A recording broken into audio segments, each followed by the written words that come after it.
Today we're going to be going over the top 10 teams by 5v4 win percentage, as well as the bottom 10 teams by 5v4 win percentage in 2020. This is using the filters at the top, which is top 50 and 100 maps. As everybody expects, Astralis is the #1 team when it comes to converting these 5v4s. They are a team of fundamental Counter-Strike, really as a whole, actually, like if you think about it. They're a team you should follow greatly if you are looking for the more in-depth things in Counter-Strike, I guess, like the rotations, decision-making, that sort of thing. Close behind them is FaZe, not surprising. I've always felt like YNK brought in a good amount of high-efficiency play to their style. Vitality are there as well, great support system as well as a good team. Apex has been a fantastic in-game leader in the time that he has been doing it. And then behind them we've got Mad Lions, Gambit, Big, Heroic, Sprout. So some outliers, I guess. I personally wouldn't have expected Mad Lions there. Gambit, not surprising. But Big, Heroic, they had really good 2020. Sprout, they had some good hit and miss performances. And then EG. And then Harvu, although this is a big gap, I think there's a lot of teams on this level as well.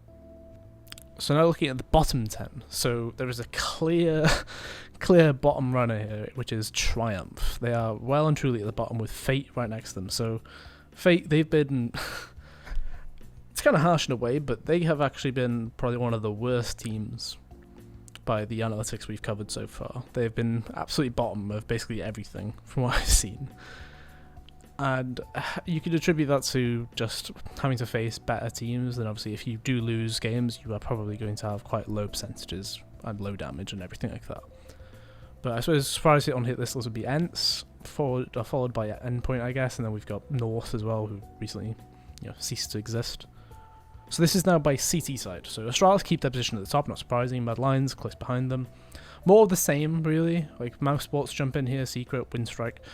Not too many surprises, so let's just skip towards the bottom 10, see if anything's changed here. No, Triumph still dead at the bottom. Fate have jumped up a bit, or I suppose the others have dropped to this level as well. Endpoint keep it, but Liquid have arrived now. So Liquid would be arguably a bottom 10 team on the CT side in 2020 when it comes to converting around where they have an advantage. Which is not a great stat to be a part of, obviously, but hopefully that's something that was just an issue with online play, I guess. Obviously hoping we're all hoping that LAN play does come back this year, so maybe that'll be a change. And now we've got the top 10 by T side. So Gambit right at the top. They're actually even destroying my graph here by having their logo just go up and above it. But then we've got Vitality behind them, 100 Thieves. So Astralis are not even in the top 10 for T side, which is a bit of a shock. Chaos actually making an appearance here is quite surprising as well, when you consider they've been bottom 10, I believe, on both occasions otherwise. Liquid now arriving as well, so again proving apparently they can convert on the T side, but CT side they struggle. Which that could actually be an easy way of pointing at stuff they need to improve, really, as a team. The fact that they're showing up here on a bottom 10 CT side, but a top 10 T side with conversions, it's kind of interesting. So let's have a look at the bottom 10 as well, just to see if there are any big changes here. And honestly, nothing really. Fate keep a spot, Triumph are here. So these two basically bottom of everything. Ents are still down here. And otherwise, there isn't really a tier 1 team next to them. Ents have just had a terrible year, if I'm honest. So hopefully they have a better 2021 at the very least. But that's going to be it from this one. Subscribe to the channel. We've got more stuff coming on the way.